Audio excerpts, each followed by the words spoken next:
যে বিষয়টি বলতে চাচ্ছিলাম যে গত কয়েকদিন ধরে আমি দেখতে পাচ্ছিলাম যে আমার বিরুদ্ধে প্রচন্ড রকম প্রপাগান্ডা করা হচ্ছে। আমি দায়িত্ব নিয়ে 2007 থেকে 2010 পর্যন্ত ছিলাম। কি করেছে সবাই জানে।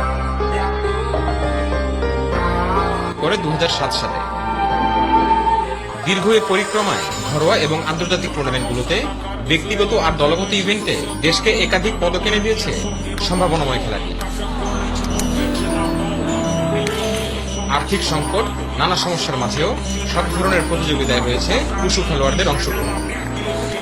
চাওয়া পাওয়ার কেন্দ্রবিন্দুতে দীর্ঘদিন ধরে ছিল অ্যাসোসিয়েশনকে ফেডারেশন হিসেবে ঘোষণার দাবি।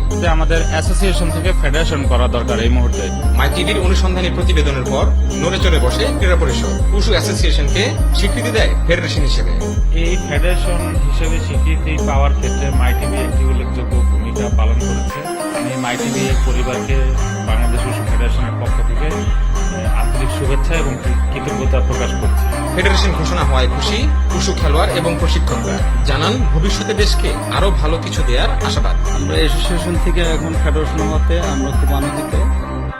এখন আমাদের দেশ জাতিকে ছেলেপেলেদের নিয়ে আমরা ভালোভাবে প্রশিক্ষণ দিতে পারবো। ফেডারেশন হওয়াতে আমাদের অনেক সুযোগ সুবিধা রয়েছে, যেখানে এখন আকাশচুম্বী আমাদের স্বপ্ন দেখতে হবে। আমরা আরো অনেক দূরে গিয়ে যেতে পারবো।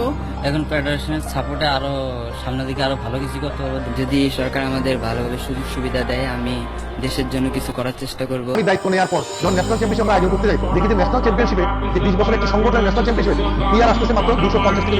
উশুতে আগ্রহ থাকায় দিন দিন বাড়ছে খেলোয়াড়ের সংখ্যা, তাই অনুশীলনের জন্য প্রয়োজন নির্দিষ্ট জায়গা।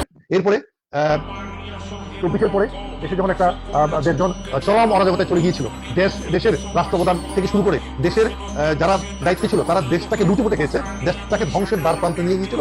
তাদেরকে হটিয়ে যখন একটা নতুন সরকার আসলো, সেই সময়ে এই স্থবির ক্রীড়াঙ্গনকে, যেই ক্রীড়াঙ্গনটা স্থবির ছিল, সেই স্থবির ক্রীড়াঙ্গনকে সচল করার জন্য আমাদের মতো কিছু লোককে নিয়ে এসে দায়িত্ব দেওয়া হয়েছিল। এবং দায়িত্ব দেওয়ার পর আমরা খুবই সুন্দরভাবে আমরা আমাদের ক্রীড়াঙ্গনটাকে জাগিয়ে তুলেছিলাম সব ফেডারেশনের কর্মকর্তা। সেই সঙ্গে উশু ফেডারেশন নব যৌবন পেয়ে তার নব উদ্যমে কাজ করেছে।